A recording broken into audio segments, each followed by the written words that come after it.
Gracias por estar con nosotros. Amigo técnico, ingeniero, o estudiante de la rama del frío, esta vez presentamos nuestro curso de diagrama de Moller o pH. En esta clase 2 vas a aprender en solo 8 minutos a utilizar el diagrama de Moller del gas refrigerante R404A, utilizado en aplicaciones de refrigeración y congelación, y además vamos a repasar algunas particularidades importantes de este refrigerante. Empecemos buscando la presión del evaporador, que debe tener un valor en función de la temperatura de trabajo del equipo. Por ejemplo, para una aplicación de congelación, con un evaporador a menos 20 grados Celsius, típico de sistemas tipo nevera, según el diagrama de Moller, se tiene una presión absoluta de 3.07 bar. Para encontrar la presión que debe marcar el manómetro, debemos restar a la presión absoluta del diagrama, la presión atmosférica. De esta manera, restar 3.07 bar, menos un bar de la presión atmosférica, se tiene una presión de manómetro de 2.07 bar. El manómetro azul o de baja, debe marcar 2.07 bar o el equivalente a 30.57 psi. Por ejemplo, para una aplicación de refrigeración a menos 10 grados Celsius, según el diagrama de Moller, se tiene una presión absoluta de 4.4 bar. Para encontrar la presión que debe marcar el manómetro azul o de baja, debemos restar de la presión absoluta, la presión atmosférica. De esta manera, restar 4.4 bar, menos un bar de la presión atmosférica, se tiene una presión de manómetro de 3.4 bar. El manómetro de baja o azul, debe marcar 3.4 bar, o 49.98 psi. Este punto representa la salida del evaporador, cuando no hay sobrecalentamiento del refrigerante. Pero cuando hay un sobrecalentamiento de por ejemplo 10 grados, entonces el punto de salida del evaporador se desplaza hacia la derecha. Recordemos que el sobrecalentamiento es el aumento de temperatura del refrigerante en el evaporador. En este caso el refrigerante no sale a menos 10 grados sino a 0 grados Celsius, porque la temperatura aumenta 10 grados por el mencionado sobrecalentamiento. Ahora, para encontrar la presión del condensador del sistema, se requiere saber la temperatura del medio ambiente exterior, y agregar 15 grados a este valor.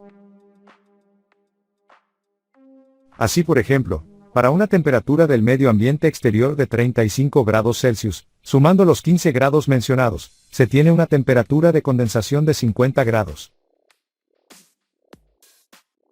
En el diagrama de Moller, para este valor de temperatura, se tiene una presión absoluta de 23 bar. Para encontrar la presión que debe marcar el manómetro, debemos restar de la presión absoluta la presión atmosférica. De esta manera, al restar 23 bar menos un bar de la presión atmosférica, se tiene una presión de manómetro de 22 bar. Entonces el manómetro de alta o rojo, debe marcar 22 bar o 323 psi. Como se dijo, este punto es la salida del refrigerante del evaporador, y simultáneamente la entrada del refrigerante al compresor, cuando el sobrecalentamiento es 10 grados. Estas rayas son líneas isoentrópicas y representan el trabajo ideal, o más eficiente que teóricamente puede tener un compresor. Este punto es la salida del refrigerante del compresor, y entrada al condensador. Este punto representa la salida del refrigerante del condensador, con subenfriamiento cero. Recordemos que el subenfriamiento es la pérdida de temperatura, una vez el refrigerante está en estado líquido, en el condensador. Cuando el subenfriamiento es de 10 grados, entonces esta es la salida, porque 50 grados de la temperatura de condensación, menos 10 grados de subenfriamiento, es 40 grados, es decir, el punto se desplaza a la izquierda. En el diagrama, la salida del condensador es simultáneamente la entrada al capilar. Esta es la salida del capilar, que simultáneamente es la entrada al evaporador. Busquemos la temperatura del refrigerante a la salida del compresor, que podemos encontrarla en este punto.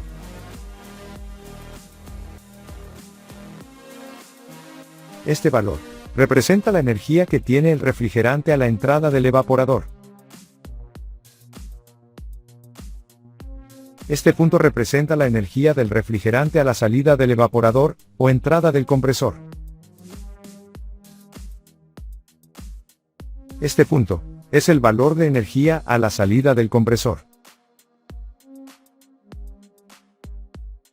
El rendimiento de este ciclo se puede calcular de la siguiente manera.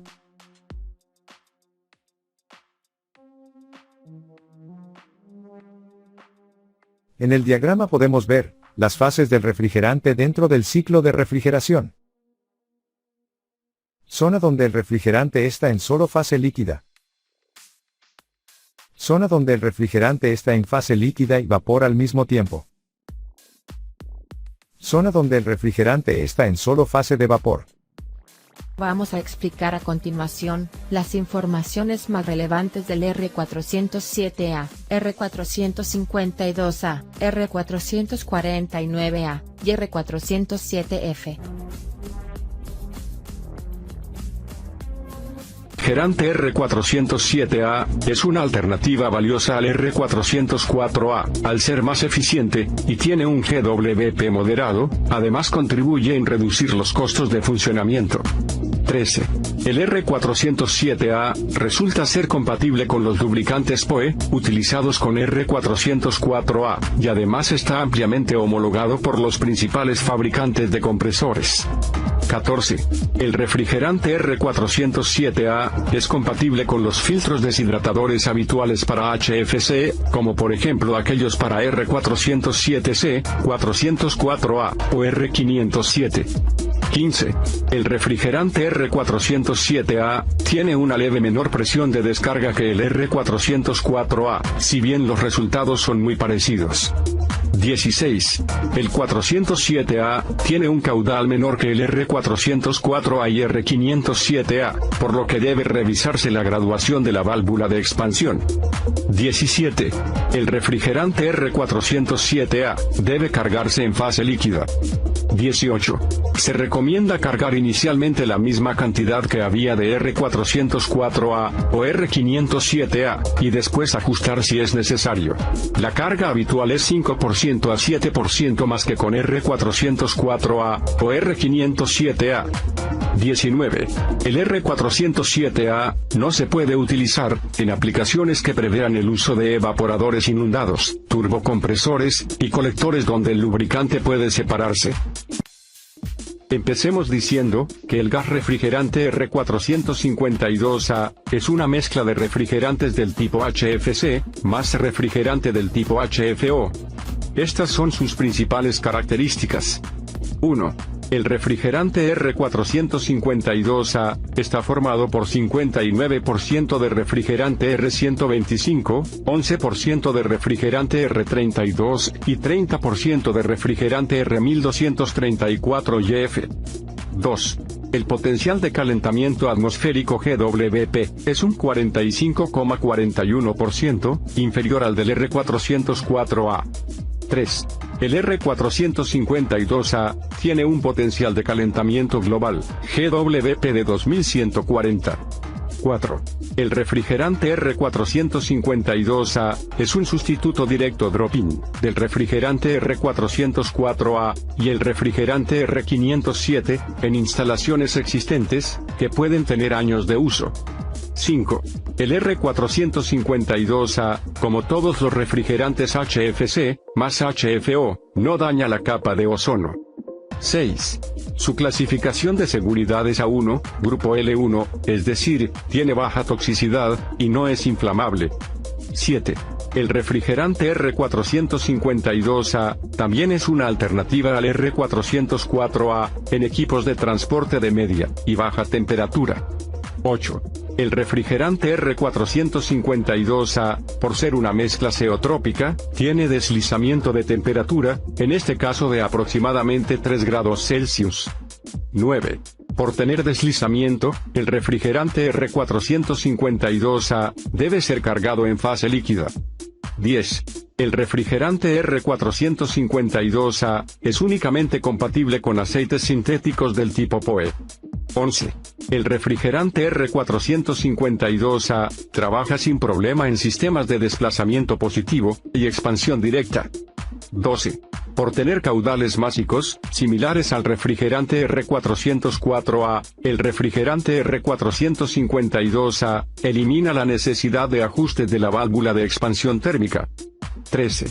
El refrigerante R452A ofrece una temperatura de descarga del compresor, similar a los de R404A y R507. 14. También el refrigerante R452A es usado en instalaciones nuevas de refrigeración industrial. 15. Los vapores de R452A son más pesados que el aire y suelen acumularse cerca del suelo. 16. Concentraciones atmosféricas muy altas del refrigerante R452A pueden producir efectos anestésicos y asfixia. 17. Altas exposiciones de refrigerante R452A pueden ocasionar un ritmo cardíaco anómalo, y pueden resultar repentinamente fatales. 18. Los envases de R452A deben ser almacenados en lugares frescos y ventilados lejos de focos de calor. 19. Dos de los principales fabricantes de equipos para refrigeración de transporte, como Carrier y Thermo King, ofrecen equipos con R452A como alternativa al R404A. 20. Se recomienda el uso de una báscula al cargar R452A, además, si es posible, debe ser cargado en el tanque receptor, o en la línea del líquido. Empecemos diciendo que el gas refrigerante R449A es una mezcla de refrigerantes HFC más refrigerante HFO, y es un sustituto directo drop-in del R404A y R507 en instalaciones existentes. A continuación vamos a enumerar las características más importantes del R449A. 1. El refrigerante R449A es una mezcla de 24.3% de R32, más 24.7% de R125, más 25.7% de R134A, más 25.3% de R1234YF. 2. Su clasificación de seguridad es A1, grupo L1, es decir, tiene baja toxicidad, y no es inflamable. 3. El refrigerante R449A tiene un potencial de calentamiento global, GWP, tan bajo como 1397. 4. El refrigerante R449A tiene la aprobación de los principales fabricantes de equipos y componentes. 5. Como todos los refrigerantes HFC más HFO, no daña la capa de ozono.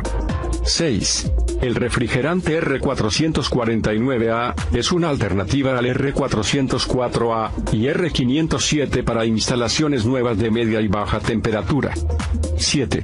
El refrigerante R449A tienen un deslizamiento de temperatura de alrededor de 4 a 6 grados Celsius, dependiendo de la presión de trabajo, mientras que el R404A tiene un valor de deslizamiento insignificante.